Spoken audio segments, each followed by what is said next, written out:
ఇక్కడ దాకా దొరికితే ఎడమకాలు చెప్పు తీసుకొట్టాలని ఉంది. కానీ ఏం చేయాలి? ప్రజాస్వామ్యం.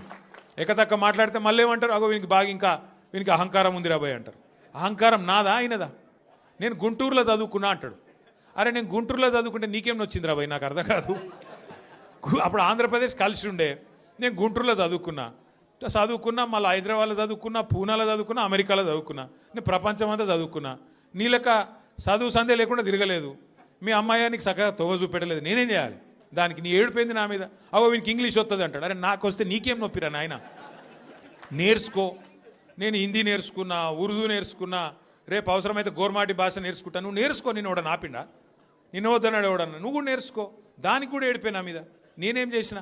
ఇంకొక అంటే నాకు ఎక్కడ గమ్మత్ అనిపిస్తుంది అంటే, నేను ఆంధ్రాకి పోయి ఇంటర్మీడియట్ చదువుకుంటే తప్పట, కానీ ఆయన ఆంధ్రాకి వెళ్ళి అల్లుడిని మాత్రం తెచ్చుకోవచ్చట. ఈ అమ్మ ఇది ఎక్కడ కథ రాబోయ్?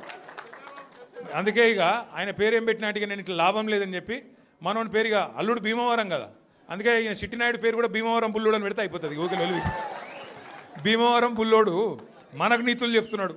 అరే ఆంధ్ర అంటే మరి ఆంధ్ర వాళ్ళ ఓట్లు కావాలి, ఆంధ్ర వాళ్ళ చుట్టూ తిరగాలి. కానీ మళ్ళీ ఆంధ్రాని మాత్రం నేను పోయి చదువుకుంటే నీకు నచ్చినది. నీకేం బాధ అవుతుంది? నాకు అర్థం కాదు.